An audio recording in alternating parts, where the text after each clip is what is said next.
आज मी बनवत आहे रक्षाबंधन स्पेशल एकदम सोप्या पद्धतीने अशी ही मिठाई बनवत आहे। खूपच टेस्टी बनते आणि झटपट बनून रेडी होते। मी लक्ष्मी, माझ्या रेसिपीमध्ये तुम्हा सर्वांचं खूप खूप स्वागत आहे। सर्वात आधी मी इथे 1.5 वाटी इतकं दूध घेतलेलं आहे। यामध्ये मी थोडंही पाण्याचा वापर केला नव्हता। त्याचबरोबर जितके दूध आहे तितकीच मी साखर देखील घेतलेली आहे। याला आता छानपैकी आपल्याला विरघळून घ्यायचं आहे। आणखीन याला एक बार उकळी आल्यानंतर आपण येथे मिल्क पावडर घालूयात।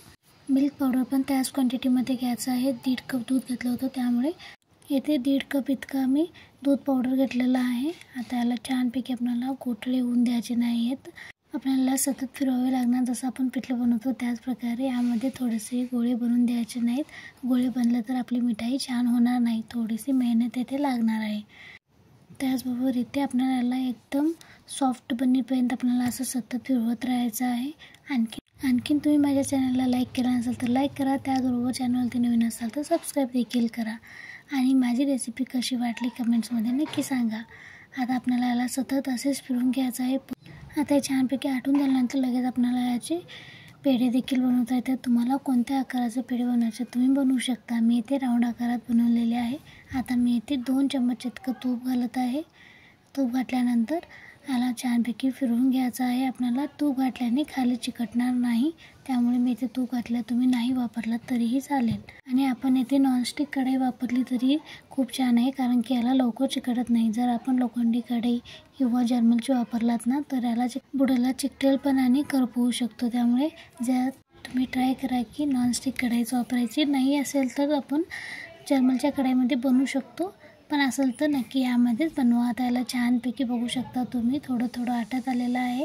आता अशाच प्रकारे आटून झाल्यानंतर आपल्याला याला साईडला काढून ठेवायचं आहे। ही रेसिपी एकदम सोपी आहे, फक्त 3 इन्ग्रेडियंटमध्ये होते। आपल्याजवळ मिल्क पावडर आहे, त्याचबरोबर थोडीशी साखर आणि दूध। तुम्ही दुधाऐवजी पाणी देखील वापरू शकता। अशा प्रकारे एकदम सोपी आणि चविष्ट अशी मिठाई बनवून रेडी होते।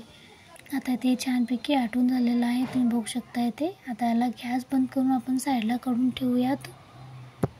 बघू शकता ते छानपैकी गोळा बनवून रेडी आहे।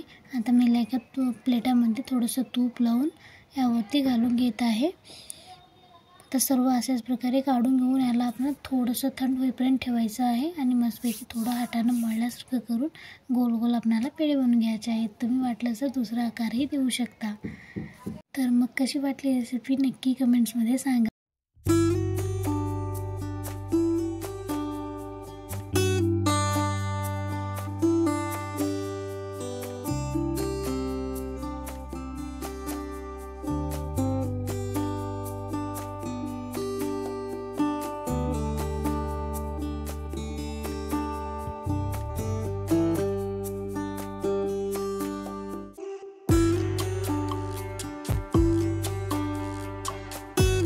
आता इथे पूर्ण पेढे बनवून रेडी आहेत। मी यावरती सिल्वर कवर लावत आहे, नाही असला तरी चालेल। माझ्याबरोबर अवेलेबल होतं म्हणून मी लावलेले आहे, नाही लावलात तरीही चालेल। अशा प्रकारे टेस्टी पेढे बनवून रेडी आहेत। चला तर मग पुन्हा भेटूया अशाच एका छानशा रेसिपी बरोबर।